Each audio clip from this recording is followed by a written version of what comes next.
What distinguishes Broadcasting Scotland from a website or blog, apart from our brilliant programmes? Hi there, I'm Gordon Ross. Are the costs we face to enable us to produce those programmes.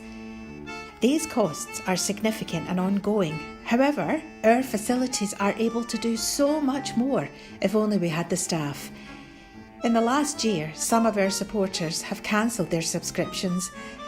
In one way, we would prefer it if it was because they didn't like us, rather than it being because of the financial pressures which we are all under because of COVID. The really positive outcome of our fundraiser is that at a time of economic challenge in Scotland, we will use your donations to create jobs and in a small way contribute to improving the Scottish economy. If you want us to be Scotland's independent broadcaster, able to provide an alternative mainstream television platform, then please support us. Scotland is going to be an independent country. Just imagine what we could do if we had even 1% of the BBC Scotland channel's budget. Imagine. And then please consider turning your imagination into reality. Please support us if you can afford it.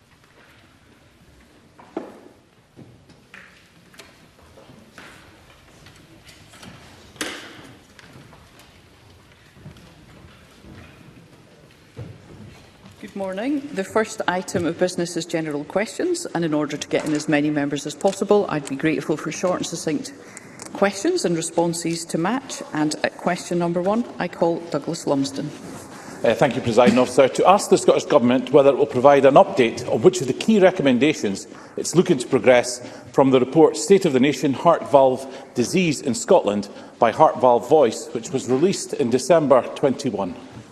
Minister Marie Todd. The report by Heart Valve Voice made recommendations on the need to collect standardised data, develop optimal patient pathways and improve access to echocardiography. This reflects the strategic priorities outlined within our Heart Disease Action Plan. Of particular note is progress being made by Public Health Scotland to deliver the Scottish Cardiac Audit Programme. We committed more than £1.5 million over 5 years to support this transformative change in the use of data to drive improvement in cardiac services. In 2021, we provided funding for a project seeking to improve access to echocardiography. We're working closely with the Centre for Sustainable Delivery to utilise the learning from this support to support improvements across Scotland. Douglas Lumsden. I thank the Minister for that answer. Later this year, I will be visiting Aberdeen Royal Infirmary to witness a TAVI procedure being performed, and the Minister can join me if she wishes. This procedure is less invasive than traditional heart surgery, but at present in Scotland there is a cap of 400 procedures per year, and we're lagging behind the rest of the UK when it comes to TAVI procedures. Will the Minister commit to reviewing this cap, and will she join me in a roundtable event with the Heart Valve Voice charity? Minister. I'm more than happy to visit ARI. I'm up in Aberdeen, I think, next month, and I'm more than happy to visit ARI anytime. You're absolutely right. TAVI is provided across 3 regional centres in Scotland, and Glasgow, Edinburgh and Aberdeen, with regional referral pathways in place. The National Planning Board maintains an overview of TAVI activity in Scotland and considers available evidence to support decision-making around the rate of TAVI procedures in Scotland, and I'm confident in that process. If the member would like to write to me about the roundtable he is planning, I'll certainly consider it and assure him and the Heart Valve folk that it is a high priority for us in Scotland, and we're determined to improve heart disease action in Scotland. Question number 2, Colin Smyth. Thank you, Presiding Officer. To ask the Scottish Government what action is taken to support a town centre first approach to the development of new housing. Cabinet Secretary Siôn Robson. Our joint response with COSLA to the Town Centre Action Plan review outlines actions to embed a town centre first approach. It includes a call to action and sets out ways in which we can all do our part in rebuilding, re-energising and reimagining our towns. We are fully committed to the Town Centre First principle and continue to engage with partners on this. The principle influences the development of our draft National Planning Framework 4 and Housing to 2040, both of which will help deliver more town centre living. Colin Smyth. I thank the Cabinet Secretary for that answer, and certainly the recommendations are very welcome, particularly the proposal for a new fund to bring empty properties back into use. But does the Cabinet Secretary accept that one of the real problems for social landlords, for example, is that developing a brownfield site is more expensive than a greenfield site? So when it comes to allocating funding for new housing, there needs to be a bias towards additional funding for those more expensive brownfield sites to attract social landlords to actually build the housing in town centres rather than the cheaper option of a greenfield site. Cabinet Secretary.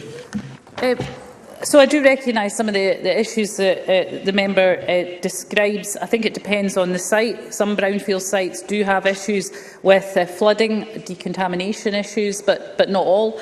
And I think it is right that we need to encourage the development, and for social landlords in particular, to develop on brownfield sites. So we will obviously do what we can around that. In terms of funding, I think it's important to recognise that there is already a commitment around place-based investment programme funding, backed by £325 million over this Parliament, and of course we have the current vacant and derelict land funding, including the £50 million low-carbon vacant and derelict land investment programme. I also think NPF 4 will really help with town centre living. And I think there's also the opportunity that post-pandemic there may well be the opportunity to repurpose some commercial and retail properties in town centre, which can obviously help with the affordable housing supply programme. So happy to keep speaking to the member about these matters as we go forward. Fiona Hislop. The report of the City Centre Task Force 2021-22 has some useful and welcome suggestions to restore domestic living, which have a good read across to the support housing in our town centres. For example, the 9 recommendations in Chapter 4 of that report include taking in challenging sites, brownfield development and flexible planning. So can the Cabinet Secretary advise which of the 9 proposals regarding residential living in city centres could be readily applied to town centres, and will the Scottish Government commit to looking at these recommendations in relation to town centre housing development? Cabinet Secretary. Yes, absolutely, and again very happy to keep Fiona Hislop appraised as we take forward, myself and obviously Tom Arthur, who has responsibility in many of these areas as well, as we take forward these matters. Our Town Centre Action Plan 2 really outlines the actions to embed that town centre first approach, and I think it is absolutely critical that we join the dots here across all elements of government policy, not least our net zero ambitions as well. So very happy to keep Fiona Hislop appraised of the developments as we go forward and the recommendations. Christine Graham. Thank you, Presiding Officer. The Cabinet Secretary has already referenced Tom Arthur, who recently visited Galashiels and Pennycook town centres in my constituency, where he saw the work of local people. Can I ask if the Scottish Government will liaise with local development trusts and the likes of Energised Galashiels, who are looking at repurposing commercial properties for domestic use? Cabinet Secretary. Yeah, I'm aware of Tom Arthur's visit, and I think Christine Graham makes an important point. I'm very happy to give that commitment to liaise with local organisations who obviously know the opportunities within their areas better than we do. I think the important thing is here that we try to make sure that we take the opportunity to do more affordable housing within our town centres, but that also helps with the regeneration of our town centres. So it's about, as I described earlier, joining the dots of various different parts of policy. Again, very happy to liaise with Christine Graham about these matters as we take them forward. Thank you. Question number 3, Ariane Burgess. Thank you, Presiding Officer. to ask the Scottish Government how it can support households with the cost of living crisis through a wellbeing economy approach. Cabinet Secretary Kate Forbes. Well, our National Strategy for Economic Transformation sets out the vision for a wellbeing economy where society is thriving across economic, social and environmental lines. But we know that the cost of living is currently being felt by households and businesses across the country, which is why we're doing all we can to help those most in need, including investing almost £770 million per year in cost of living support, including through a range of family benefits that are not available elsewhere in the UK, doubling the Scottish Child Payment, mitigating the bedroom tax and increasing Scottish benefits by 6%. Ariane Burgess. Can I thank the Cabinet Secretary for her answer?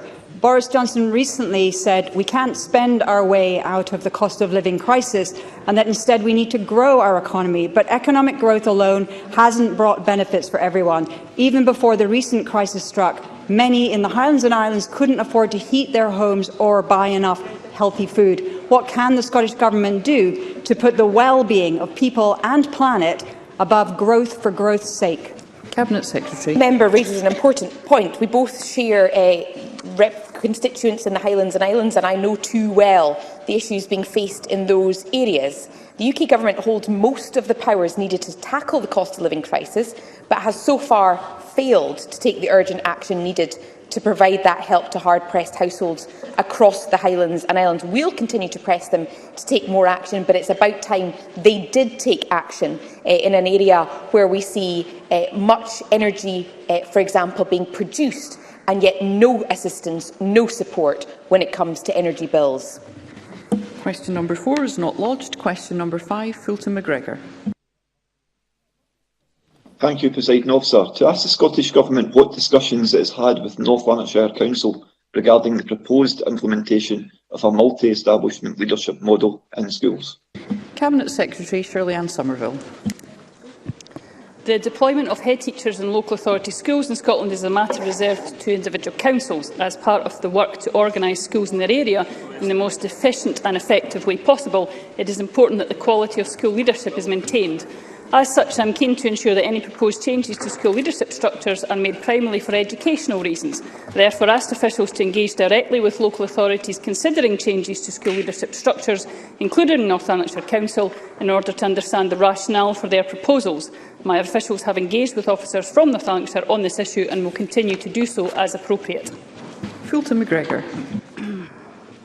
I thank the Cabinet Secretary for that response. She'll be aware that the multi-establishment leadership model proposed for Christine Primary and high schools in my constituency has been met with widespread opposition from parents and politicians. The community very much feels that the issue has not been consulted on to any significant level, and this school has now been without a head teacher for 500 days come tomorrow. Can I ask the Cabinet Secretary what further engagement she thinks North Lanarkshire Council should have with the community before implementing such a drastic and radical change? Cabinet Secretary. Well, can I thank Fulton MacGregor for raising this issue once again within Parliament, which is clearly a key concern to his constituents. It is important that when any change is proposed to deliver education in a different way, that communities are involved right throughout that process. In an empowered system, parents and carers should be involved collaboratively from the beginning of key policies.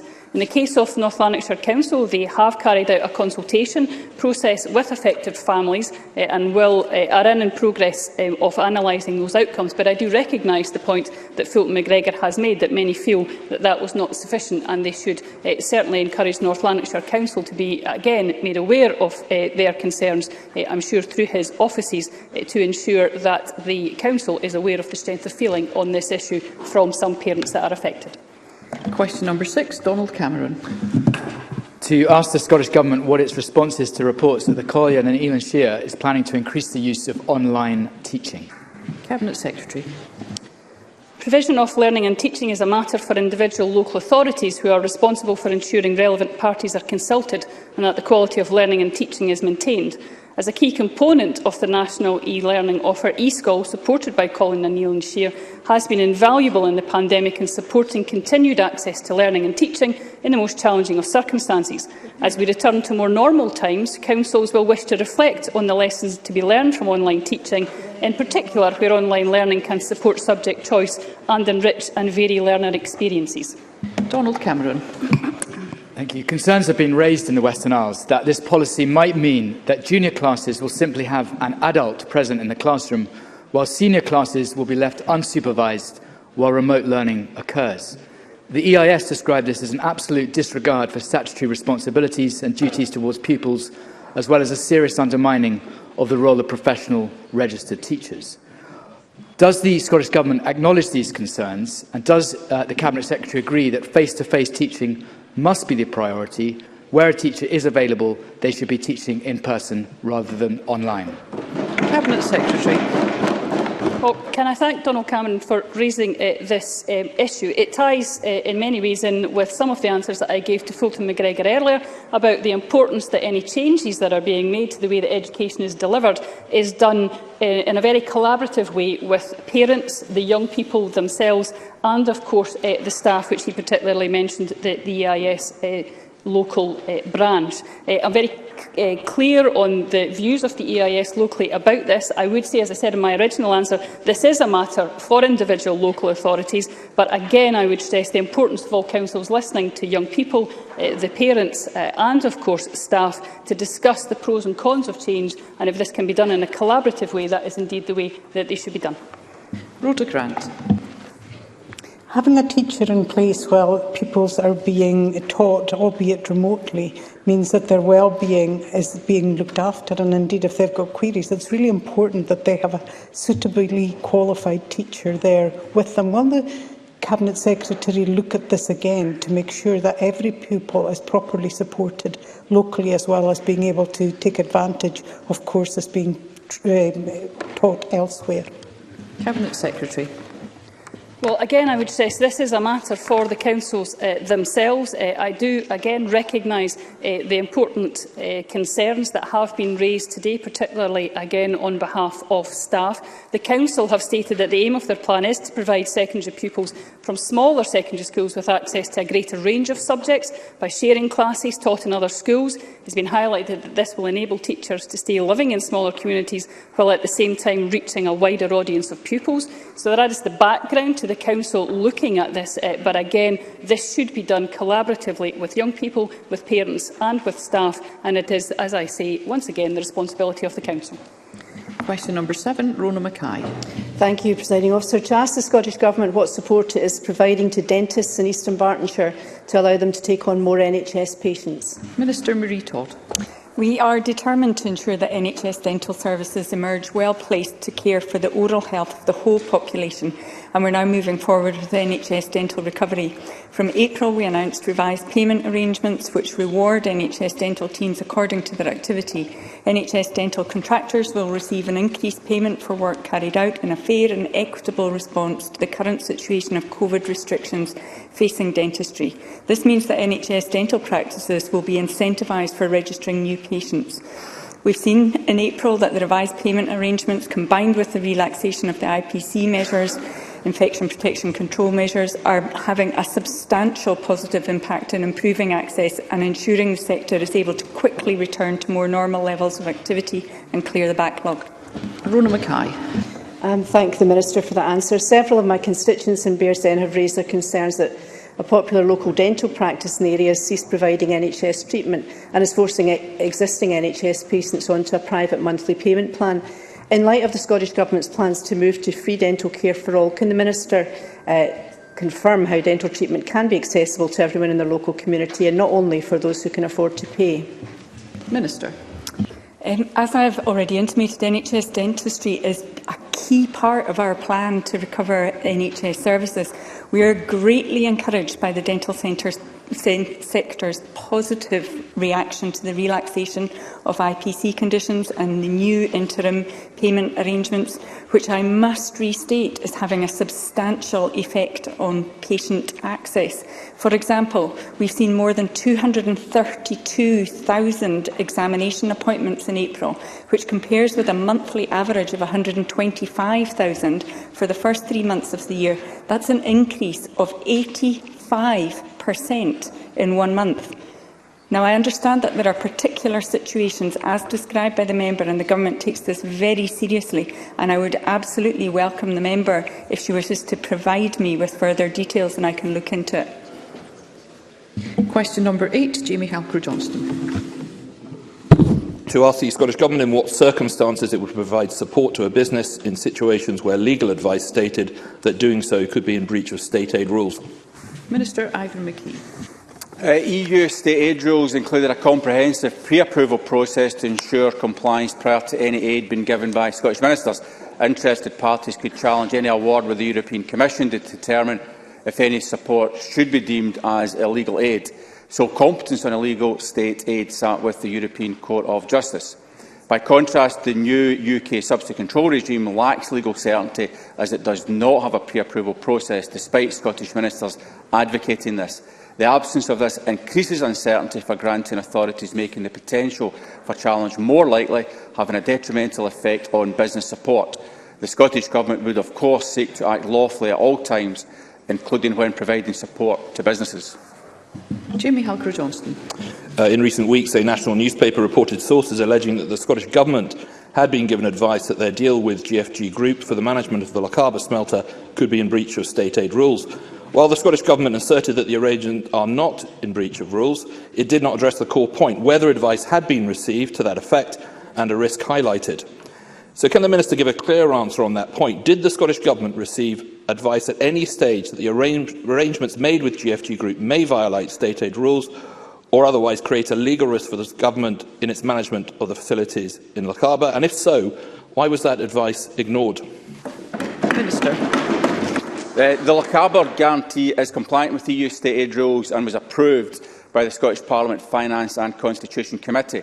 The Scottish Government received independent advice in 2016 showing that the fee charged to GFG is on market terms and that the transaction overall is state aid compliant. The guarantee is compliant with EU state aid rules, contains no subsidy and therefore did not require EU approval. And the actions taken by this Government have, of course, ensured that the operation in Lochaber continues to operate and provide jobs to people locally. Thank you. That concludes general questions. The next item of business is First Minister's questions. And at question number 1, I call Douglas Ross. Thank you very much, Presiding Officer. And could I begin by recognising the incredible achievement of Rangers Football Club last night in Seville, reaching the Europa League final. It was a significant achievement for the club, but also for Scottish football. And for 120 minutes, the two teams could not be separated. And I know for clubs it's difficult to lose any match on penalties, but to lose a major European final on penalties will be particularly hard to take. However, I think this Parliament can agree that Rangers did Scottish football proud last night in Seville.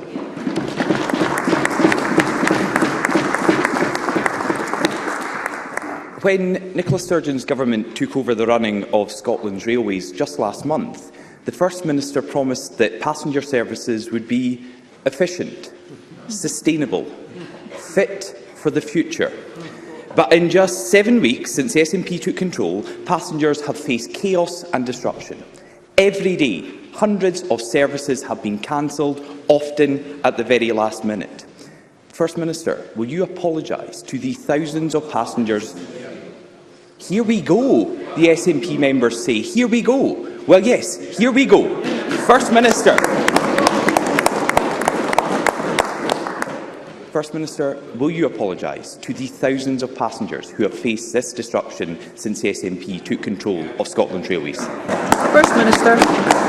Presiding Officer, I appreciate the opportunity to address the real issue, and I'll come on to that directly in a second. Let me, though, firstly also take the opportunity to pay tribute to Rangers Football Club. The result last night was heartbreaking for the team and for their many fans, but the achievement of getting to the final was considerable. They played extremely well last night. It was a gutsy performance. So despite the disappointment, I know the team, everybody associated with the team and the many fans in Seville and watching across Scotland will feel today, they should also feel extremely proud of their team. They did Scottish football and Scotland proud last night, and I send them my congratulations for that achievement. Let me turn now to the important issue of rail services, and I do appreciate the opportunity to address this issue, which is of significant concern to rail passengers. And let me just say at the outset, I always express apologies to anybody, whether on our rail services or in any other public services, that are not getting the standard of service that they deserve. ScotRail has taken the decision to put in place a temporary timetable that has been made necessary by the decision of some drivers not to take up the option of overtime, Sunday and rest day working as part of a pay dispute. ScotRail considered that issue and, in consultation with Transport Focus, which is the organisation that represents passengers, decided that a temporary timetable was preferable to unplanned cancellations. However, let me stress this point, and let me make this point very strongly. It is vital to get the timetable back to normal as quickly as possible, and I expect ScotRail to review the temporary arrangements regularly. Indeed, it is due to be formally reviewed on the 3rd of June. And I think there are 2 points that are material in that regard. Firstly, it is important to seek to reach an agreement on pay, a fair agreement on pay as quickly as possible. Train drivers right now before overtime earn around £50,000 a year. Notwithstanding that, this is a tough time for everyone, so everybody wants to see a fair pay award, but of course all pay awards do require to be affordable. And secondly, ScotRail continues to reduce the need for rest day working through training new drivers. The training programme was interrupted by COVID, but a significant number of new drivers are currently going through training. So I expect ScotRail to make sure that this temporary timetable is just that, temporary, and the timetable gets back to normal as quickly as possible. And of course I will ask the Transport Minister to ensure that MSPs are kept fully up to date. Douglas Ross. The First Minister said twice that she appreciated the opportunity to update the Chamber on the ScotRail issue, but it seems she didn't appreciate the opportunity to say sorry. Those words did not come out of the First Minister's mouth. She mentioned about, well actually I did listen, and the First Minister said she will take opportunities to apologise, and then she didn't. And passengers deserve an apology, because it's not just the cuts they have seen up until now. From next week, there will be even more. 700 services lost every day. Almost a third will disappear. And on some lines, it gets even worse. Services from Glasgow to Dumfries are being halved. It's the same on the Edinburgh to Tweedbank line. Dunbar Station goes from 11 ScotRail services every day to 0. None. ScotRail passengers will be left with a reduced timetable or no trains at all. Yesterday, the SNP's Transport Minister couldn't give passengers any guarantee about when these cancellations will end. And it's no wonder. Kevin Lindsay of the Train Drivers Union ASLEF said this on Monday of the Scottish Government's role in settling this dispute. This is a direct quote from the union.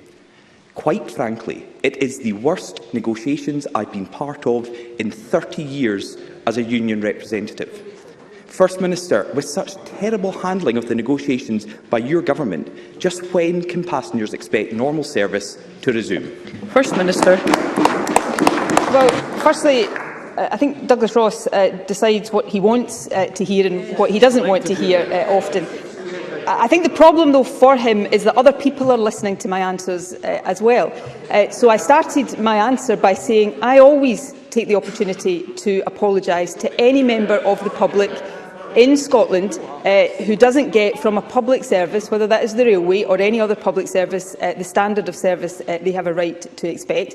And that includes those who are being disrupted right now because of the temporary timetable being put in place by ScotRail.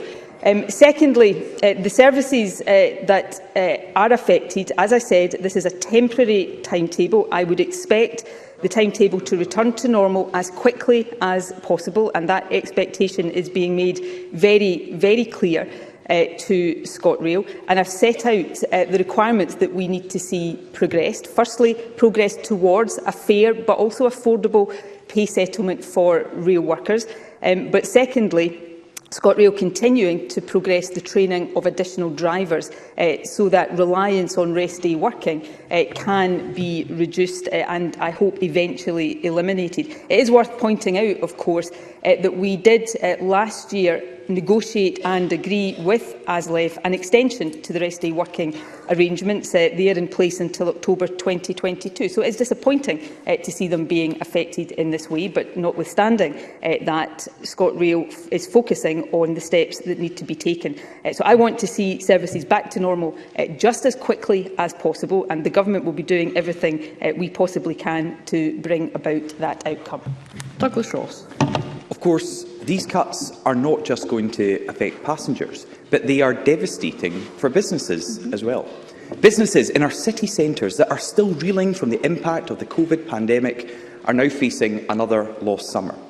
In so many places across Scotland, people are not going to be able to get a train to use it after a night out.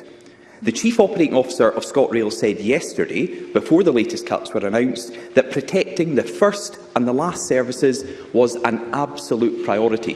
That's a quote from the Chief Operating Officer. But that clearly has not happened. Take just one example. From Edinburgh to the Deputy First Minister's constituency in Perth. You won't have to leave an hour earlier, not 2 hours earlier, but more than 3 hours earlier. The last train from Edinburgh to Perth is now going to be at 8 o'clock instead of 18 minutes past 11 at night. And, Presiding Officer, that's just one example. On train services right across Scotland, the last train is being brought forward by hours. And this will have a profound impact on businesses, restaurants, bars and clubs.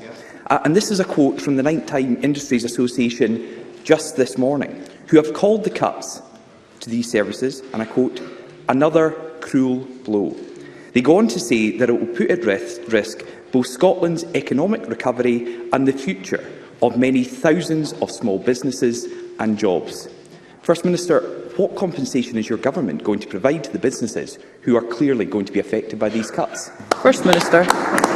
Well, Presiding Officer, it is very clear, and I absolutely accept that these temporary cancellations, which are being made necessary by a pay dispute, are disruptive. They are disruptive to individuals and they are disruptive to businesses. That's why it is so important that I stress today, and that ScotRail works hard to ensure, that the temporary timetable is just that it is a temporary one, and that normal service is resumed as quickly as possible. And that is the focus of ScotRail, and the Government will do everything we can to support that outcome. It is also important to note that this temporary timetable, while of course it is regrettable that it is necessary, is designed to give more certainty to passengers for the short term, rather than have what we saw at the weekend, which was unplanned cancellations.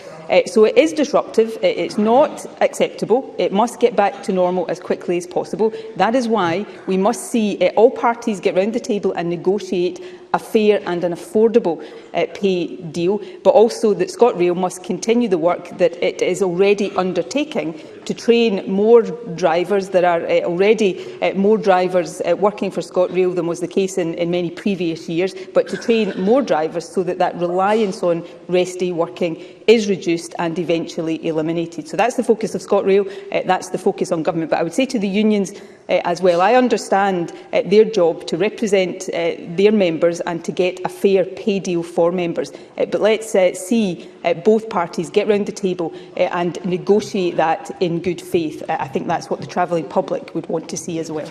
Douglas Ross. First Minister, you call this regrettable. Say that to the people in Dunbar who will have 0 trains operated by ScotRail stopping at their station. Say that to the business leaders who are telling you right now these cuts are going to put at risk thousands of jobs and small businesses. And let's remember, Nicola Sturgeon and her government are in charge of Scotland's railways. Just last month, at Queen Street Station, the First Minister proclaimed that nationalising ScotRail was a new beginning, that it would deliver a railway for the nation. Yet passengers are now paying more than ever in fares and getting the worst service anyone has seen for a generation. 7 weeks into nationalisation, it's already proving a disaster. Just like the ferries, as soon as this government steps in to try and sort things out, problems get even worse. The SNP took over running of our rail service on April Fool's Day, But NatRail is no joke for Scotland's passengers. Next week, we'll see 700 fewer services across the country every day. Next week, 700 fewer services across the country every day. First Minister, was this really your grand vision for the railway in Scotland under SNP control? First Minister. I think public ownership of the railway is the right arrangement to have in place, and I do think it gives us the ability to ensure over the long term that we see real improvements in our railways. But make no bones about it, whether the railway was in public hands or still in private hands, Douglas Ross, rightly and properly, would be asking me these questions today, because these are matters of significant importance to people across the country. And of course it was to individuals and businesses that I was directing my comments in my earlier answer. On the issue of fares, of course, one of the benefits we do want to realise is affordable fares, but fares in Scotland, let's not forget, are already on average 20% cheaper than they are where Douglas Ross' party is in government. And on the issue of the temporary timetable, it is temporary. It has proven necessary because of the dispute. I want to see that dispute settled as soon as possible, and ScotRail continue to take the action to reduce reliance on rest day working. That's what it is right that ScotRail focuses on. It needs to see the unions back round the table negotiating on pay, and I hope that is the case as well. So we will continue to focus, yes, on these short-term challenges which are there and which are regrettable for those who use our railways. So we will focus on these short-term challenges, but we will also focus on building the longer-term improvements to our railway services that people across the country do want to see. Question number 2, Anna Sarwar. Thank you, Presiding Officer. Can I start by joining others in recognising the tremendous effort of Rangers Football Club? And while the loss on penalties will hurt, they, their staff, their players, the management should be incredibly proud of the phenomenal journey they took the club on. It was a fantastic advert for Glasgow, for Scotland and for Scottish football. Presiding Officer, last month, after years of Labour campaigning, ScotRail was brought into public ownership in what Nicola Sturgeon described as a historic moment. Can I ask the First Minister if making the biggest cuts to railways in over half a century was what she had in mind? First Minister. Well, Anna Sarwar says years of Labour campaigning. Of course, before that there was years of Labour government at Westminster that failed to bring the railways back into public ownership. And also opposed the devolution of Network Rail. But back on to, I think, the more serious issue. This is a temporary timetable. I wish it didn't have to be put in place. It has been put in place in consultation with Transport Focus to give greater certainty rather than have unplanned cancellations for a short, I hope, period of time that those revised services have to be in place. I've already set out in my answers the work that needs to be done, the developments we need to see, both on pay and on training more drivers, to ensure that as quickly as possible these services get back to normal. That's the focus of me, it's the focus of the Transport Minister, the Government and of ScotRail. Anna Sarwar. The Minister wants to talk about what was happening when I was at school, not what was happening in the 15 years she's been in government here in Scotland. The reality is there is no industrial action, and what she's talking about is relying on the goodwill of staff to work on their rest days to keep Scotland's railways going. So let's look at the facts and the reality facing Scotland's passengers. At the start of 2020, there were 2,400 services a day. In the timetable announced in February, approved by the Scottish Government, that number had reduced to 2,150, a cut of 250. Now, the new timetable, announced yesterday by the Scottish Government, owned by ScotRail, that number has reduced to 1,456 services a day, a cut of almost 1,000 services compared to the start of 2020. At the same time, the Scottish Government announced an increase in rail fares in the midst of a cost-of-living crisis when fuel prices are spiralling. In 2018, Nicola Sturgeon described cancellations of up to 144 a day as unacceptable and cuts and cancellations of 40 a day as not good enough. She said, and I quote, "We expect, indeed we demand, better from the rail operator." Well, for once, Nicola Sturgeon has got nobody else to blame. Why are 40 cuts a day when someone else is in charge not good enough, but cutting 1,000 services a day, in the words of the Rail Minister, a stable and reliable service? First Minister. Well, of course, Anna Sarwar is possibly deliberately mixing up different things, and I'll come on to that in a second. No, but it is important.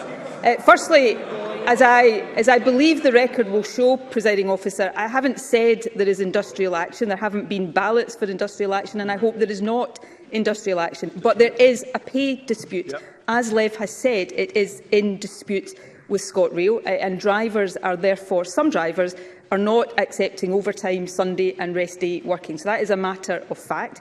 He is right to say, and I've said it several times already today, that we don't want ScotRail to be in a position of having to rely on rest day working. We came to an agreement, ScotRail came to an agreement with the rail unions last year, in October last year, to extend these arrangements until October this year. But there is a training programme underway to train new drivers to reduce the reliance on rest day working. It was interrupted because of COVID, but it is back underway, and there will be significant numbers of drivers coming through that training programme. Turning now to services, the change to services in February, yes, I know they are controversial, and I know members in this chamber have spoken out against them, but these were changes that were to take account of changes to travel patterns that have come about due to COVID and people's different ways of working. The services that we are talking about now are a temporary change, a temporary timetable until we get over, till ScotRail gets over this short-term challenge, and I've set out today the steps it needs to take, both around pay and negotiating with the unions a fair pay settlement, and also continuing that work to train more drivers. What has been announced is a temporary timetable, and I expect it to be temporary so that those services are back to normal as quickly as possible. Anna Sarwar. Presiding Officer, Scotland celebrated the railways coming into public ownership, something Labour championed and continued to support. But already, due to SNP incompetence, and I'll remind SNP members, repeatedly you voted against nationalisation of our railways. But already, due to SNP incompetence, 1,000 services cut a day, proposals to shut booking offices, rail fares up, a refuse to rule out compulsory redundancies, and industrial relations at an all-time low. Yet again, the SNP chase the headline but won't do the work. Maybe they should employ fewer spin doctors and more train drivers. On the same weekend, the Nicola Sturgeon jetted over to the US to talk about climate change. The SNP Green government cut rail services, the greenest form of transport, here at home. And while she rightly demands action on the cost of living across the UK, she ignores the impact of decisions she makes right here in Scotland. The cost of commuting going up, people struggling to get to work, unable to get home at night, and whole communities cut off from our cities. Why do the people of Scotland continually have to pay the price of SNP failure? First Minister. Chasing headlines, Presiding Officer. Could that be like, I don't know, perhaps saying in a council election that there will be no coalitions, and then doing backroom deals with the Tories after the council elections? Could that be what Anna Sarwar is talking about? How dare? First Minister, there will be no conversations across aisles. No loud conversations. Thank you. How dare Anna Sarwar come to this chamber and talk about the cost of living when his party is seeking to do backroom deals with the authors of that cost of living crisis?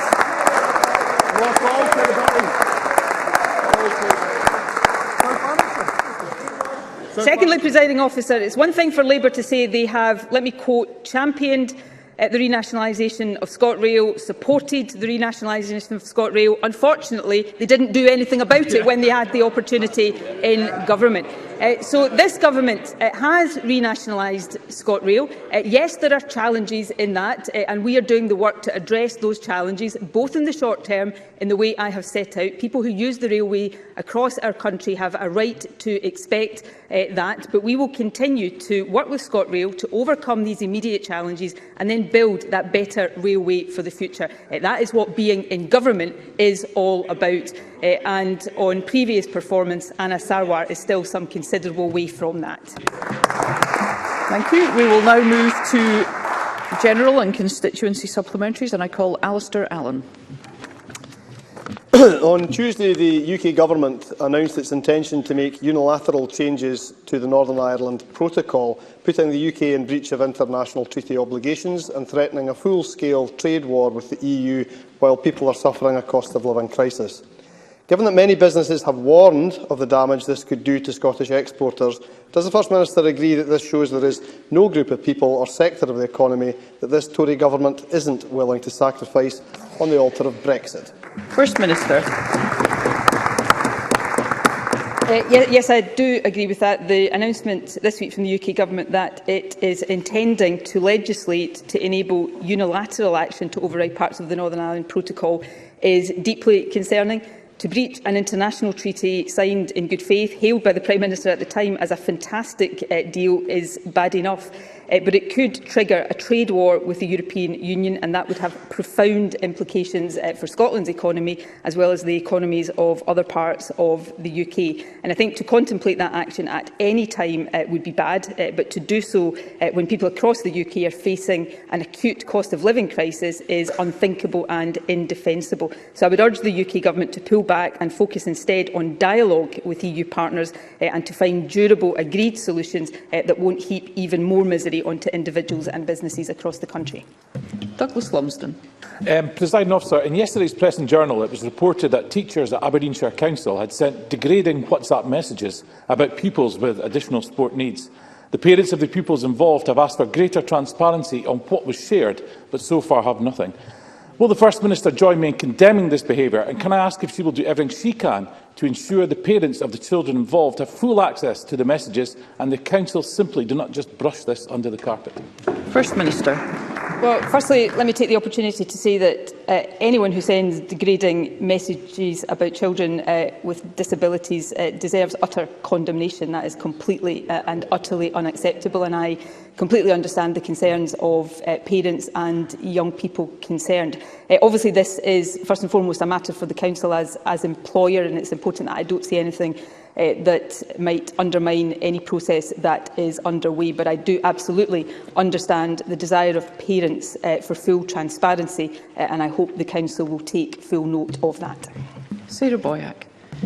Thank you, Presiding Officer. First Minister, given the worries that we won't even see a 90% completion rate for this year's delayed census, in addition to encouraging people to fill in the form if they haven't yet done so, would you agree that we need an inquiry into what went wrong, given the millions wasted, the issues of safety and pressures put on frontline staff, and the importance of the census in allocating resources and tackling inequalities? First Minister. I think it is well understood, and Angus Robertson has set these factors out to the Chamber, why there have been these challenges in terms of the completion rate, but work continues. I and the Cabinet Secretary get daily updates right now on the numbers of people returning their census, and numbers are going up, and there will be no let-up in those efforts over the remainder of this month. After that date has passed, there will be a couple of things, no doubt more than that, but a couple I want to mention today that we need to look at. Firstly, the work to ensure, which happens with all censuses, that it is a credible exercise and the information from it is reliable, and I think it will be appropriate to take expert advice on that. And yes, secondly, to make sure, as we would after any exercise of this nature, that all appropriate lessons are learned and that we do that in the best possible way. Question number 3, Maurice Golden. Thank you, Presiding Officer. Oh, that's it. To ask the First Minister how the Scottish Government is supporting households, communities and businesses to take part in the Big Plastic Count. First Minister. It's good that people across the country are helping to draw awareness to plastic waste as part of the Big Plastic Count. It's important to lead by example and make our actions count in tackling plastic waste. That's why we have laid regulations before Parliament that ban some of the most problematic single-use plastic products. It's why we're bringing in the deposit return scheme from August next year, and why we're introducing extended producer responsibility for packaging. These measures will help transition Scotland to a circular economy and significantly reduce the impact of single-use plastic on the environment. Maurice Golden. I thank the First Minister for that answer. The big plastic count is an opportunity to better understand the scale of plastic pollution in Scotland. What we do know is that just 2% of plastic waste collected for recycling in Scotland is actually recycled here. That's why I have long called for a new plastic recycling centre, ideally in Dundee. In November, the First Minister agreed to consider supporting it. So can the First Minister provide an update on what progress has been made and what locations are being considered? First Minister. I'll ask the Minister to send a detailed update on that specific point, but I do agree with the member on the importance of this issue and of taking action on reducing plastic waste. If I look at recycling rates, for example, we saw in 2019 waste and resources sector emissions in Scotland over 30% lower than in 2011, 73% lower than in 1998, but there is much more work to do, which is why all of the actions I set out in my original answer are so important. I hope, in fact I believe there is a considerable amount of consensus across the Chamber, both on the need to do this and on the specific measures we are taking, and we will continue to ensure that our efforts are commensurate with the scale of the challenge. Question number 4, Emma Harper. To ask the First Minister what action the Scottish Government is taking to support the health and wellbeing of the NHS workforce. First Minister. Our new National Workforce Strategy highlights the key priority of the wellbeing of the health and social care workforce wherever they work. We made £12 million available in the last financial year to support the mental health and wellbeing of the workforce. To complement the help available at local level, we also have a range of resources, including the National Wellbeing Hub, a 24/7 National Wellbeing Helpline, confidential mental health treatment through the Workforce Specialist Service, and funding for additional local psychological support. Emma Harper. I thank the First Minister for that answer and remind Chamber I am a registered nurse. Our NHS workforce in Scotland have been at the forefront of the response to the pandemic and have shown their personal dedication, resilience and ability to adapt to meet the demands of changing healthcare. The support the First Minister outlined is very welcome. Will she commit the Government to continue to work with our NHS teams to ensure that support is person-centred, responds to the needs of the workforce, and that funding will remain in place to promote positive health and wellbeing? First Minister. Yes, I will give those commitments. Every single person working in health and social care has been part of an incredible response during the pandemic, helping to protect the country and save lives throughout the most significant challenge that our health and social care services have ever faced. But that has taken its toll on those who work in health and social care. So we will continue to work with leaders across health and social care, as well as hearing directly from staff, to understand exactly where the current pressures are and what further actions can be taken to mitigate the impact on staff. We will only overcome the challenges ahead if we look after our most valuable asset, which is the people who provide care for us. And ultimately, we are seeking to embed wellbeing so that it becomes part of everyone's working lives. Sue Webber. Thank you, Presiding Officer. First Minister, tragically last year, 2 overworked Glasgow medics working in our NHS took their own lives. And this week, the chair of the BMA's Scottish Junior Doctors Committee warned that overstretched medics will be killed due to extreme pressures and workloads that NHS staff are having to cope with. Let me ask the First Minister 2 questions. First, does the First Minister recognise that current ways of working are risking lives? And secondly, when can we expect the Scottish Government to finally implement the safe staffing legislation passed unanimously by this Parliament 3 years ago? First Minister. Well, firstly, I want to convey my deepest condolences to anyone who has lost a loved one to suicide. I'm not going to go into individual circumstances, obviously, but my thoughts are with any family in that circumstance. It is really important that we continue to work to ensure that the mental health toll of the pandemic and of working in health and social care generally is properly understood, and that services are put in place for those who work in these services, whatever specific job it is that they do. The wellbeing of junior doctors is a key priority. No member of staff should feel obliged to work over their hours, and I expect NHS boards to have systems in place to manage this and ensure that staff do not work excess hours, and that includes abolishing junior doctors working for 7 night shifts in a row and ensuring that no junior doctor works more than 7 consecutive shifts. In terms of the safe staffing legislation, it is important that we have legislated in that way, and we are now working with NHS boards to ensure that that is fully implemented in a safe and sustainable way. The last point I would make, which is not intended to take away from the challenges that healthcare staff do face every single day, is that there are record numbers of people working in our National Health Service, and it's important that we continue to support them in the vital job that they do. Carol Mockin.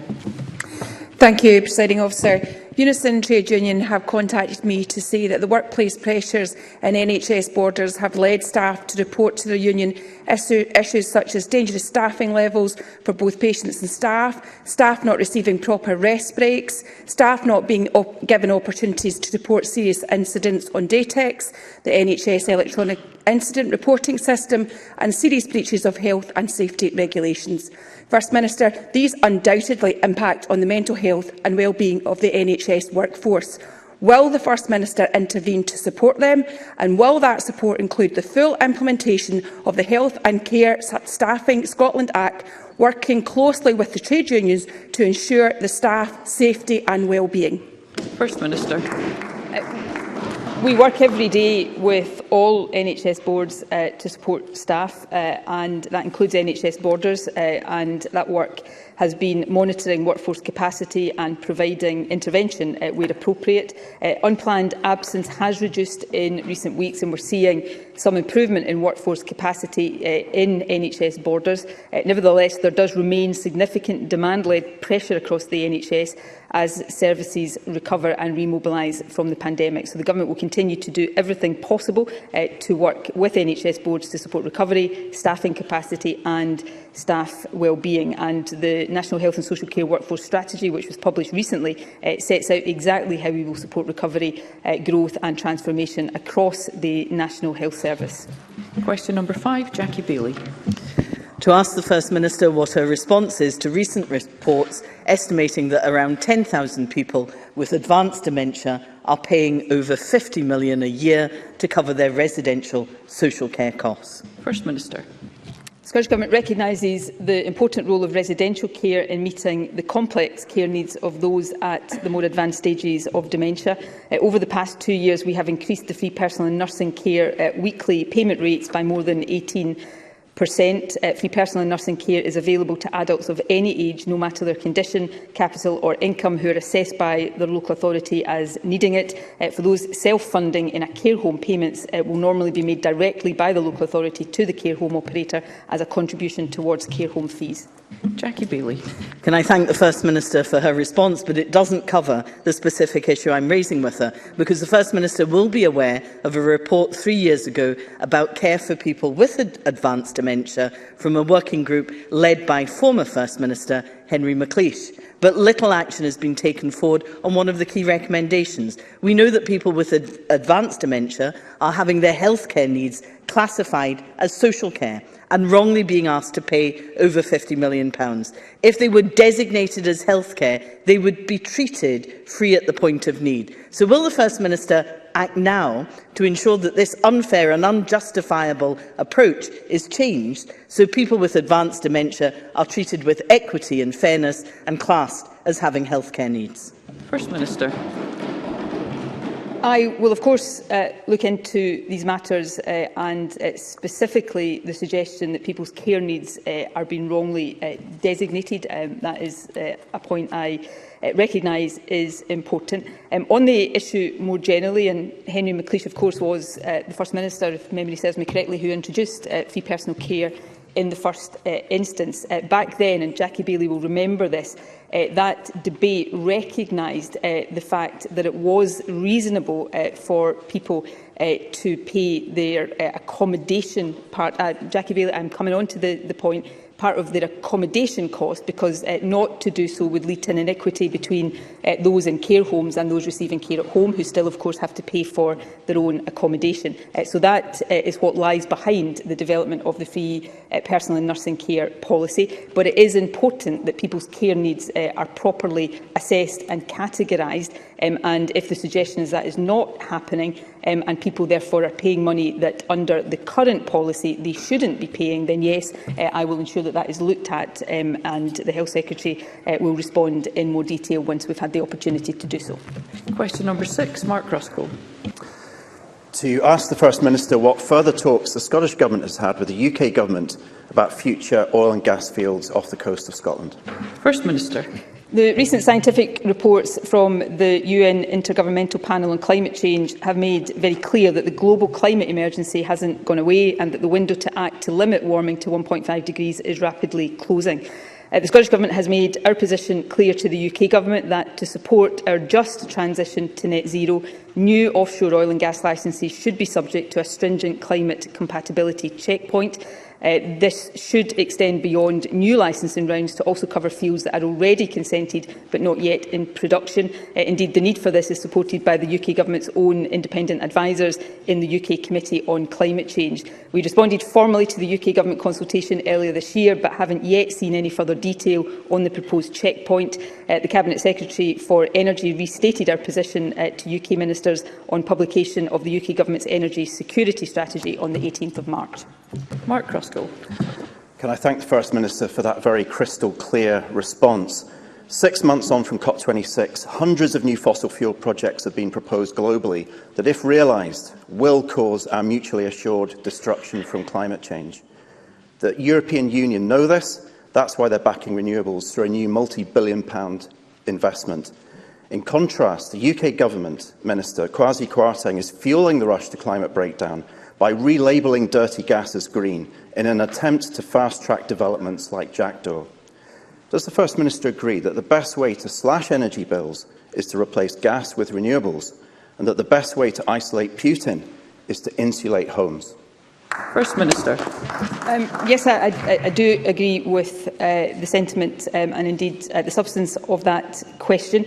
It is important, notwithstanding the short-term challenges and inevitable volatilities that have been caused by Russia's despicable invasion of Ukraine, all of our decisions must be consistent with that journey to net zero, which is so necessary to safeguard the future of the planet. And we must continue and not allow to go into reverse the progress that was made at COP26. I was discussing this very issue with the United States Climate Envoy John Kerry earlier this week, and I think there is a recognition there, as there is here, that that momentum must continue. The way to ensure energy security and also lower energy prices, as well as to safeguard the planet, is to make that shift to renewable and low-carbon sources of energy. And we can illustrate that right now in Scotland by the fact that already in our energy mix, the cheapest form of power is wind power.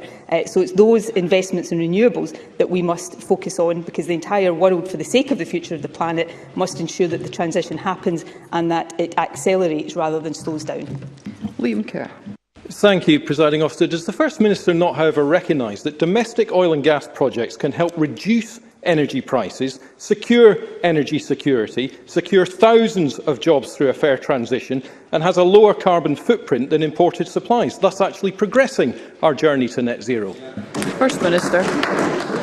Well, I've spent much of this week making the point that the invasion of Ukraine does create short-term challenges that will lead to short-term decisions, but it must not take away our focus on the long-term imperative. Nobody wants to see the UK become more reliant on imports, and I've said that in this chamber as well as in other places. But it does remain the case that the way to accelerate the transition to net zero, which is important, as I say, not just for environmental imperatives, but also to increase energy security and to reduce energy costs, is not in the long term simply to replace one source of oil and gas with another source of oil and gas. It is to move away from fossil fuels to renewable sources of energy. And actually the oil and gas companies recognise that too, which is why so many of them now are investing themselves in renewable energy. Monica Lennon. Thank you, Presiding Officer. After COP26, I asked the First Minister in this chamber if Campbell should go ahead, and she rightly said that it should not get the green light. Mark Ruskell is right to say we need crystal clear language and positions. Can I ask, in terms of Jackdaw, ahead of tomorrow's Digital Day of Action, Is it also the First Minister's position that Jackdaw should not get the green lights? First Minister. I think Mark Ruskell, and he will correct me if I'm misquoting him here, said my answer was crystal clear. I am very clear, and I've said it again today, that any new development, whether that is a new licensing round or already consented developments that are looking for the go-ahead, have to have a robust climate compatibility checkpoint, and in the absence of that, shouldn't go ahead. So that is very clear. If Monica Lennon, though, wants me to have greater ability to influence these things, then perhaps she will support these powers actually being transferred from the UK Government, where they currently lie, to this Government and this Parliament. Question number 7, Graham Simpson. To ask the First Minister what the Scottish Government is doing to prevent future rail service cancellations due to industrial action by drivers. First Minister. I set out at length earlier on, we are supporting ScotRail to negotiate a fair pay settlement with trade unions, but also to train more drivers to reduce reliance on rest day working. The service cancellations referred to are temporary. The timetable change is temporary, and my focus, the Government's focus and ScotRail's focus, is getting it back to normal as quickly as possible. Graham Simpson. When NatRail launched on April Fool's Day, I speculated, presiding officer, that things might not go perfectly. Members, we will hear Graham Simpson. Thank you. They don't want to hear the truth, presiding officer. Because what I did not realise was that wrecking the country's train service would become established government policy. Now, Nicola Sturgeon says she wants to get everyone round the table. That should include her own Transport Minister, Jenny Gilruth, who's been posted missing in all this, and that is why the unions are so exasperated. Well, the First Minister should speak to the unions like I have been doing, and she would hear the same thing.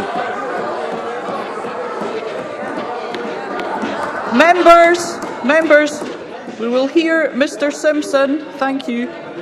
Look, I know this is uncomfortable for them, but we're running a railway that is completely reliant on people working on their days off. That is completely crazy. Now, the First Minister says she wants this timetable to be temporary, but let me put this to her. It takes 18 months to train a driver, and we've got 130 to get through the system. So will the First Minister admit that it could take until at least 2024 before ScotRail is off this emergency timetable? First Minister. No, I don't accept that. Firstly, let me welcome the Tory recognition for the importance of trade unions, not something we often hear. Jenny Gilruth has met and talked regularly to trade unions and will continue to do so, and we will continue to support in all possible ways the resolution of the issues that allow the timetable to get back to normal. On the issue of drivers, though, ScotRail hopes that actually an additional 38 drivers will be trained by the end of the summer, rising to 55 by the end of the year and to 100 after that. So that is the work that is underway. And perhaps if Graham Simpson spent more time borrowing the slogans of his leader that had already been used and actually engaging in the substance, we might have better exchanges. And Fiona Hislop. I know that the First Minister appreciates the severe disruption affecting everyone involved, including those in my constituency of Linlithgow, where passengers were just coming back in strength to travel by train. South of the border, the UK Government is pursuing a dispute with the rail unions for what can only be described as political and ideological purposes. Does the First Minister share my concern that events elsewhere in the UK are souring industrial relations here in Scotland and affecting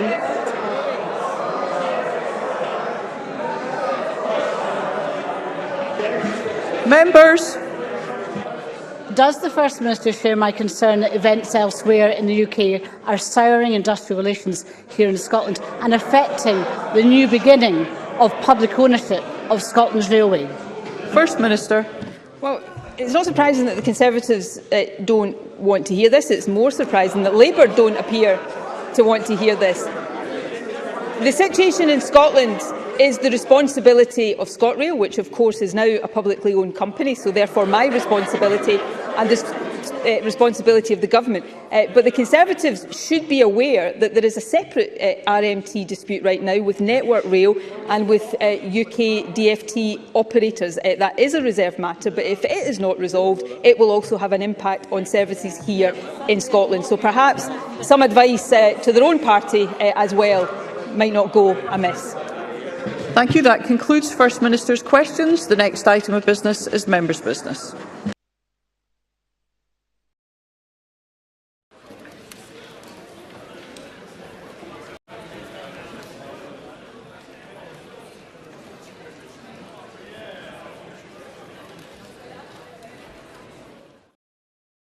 What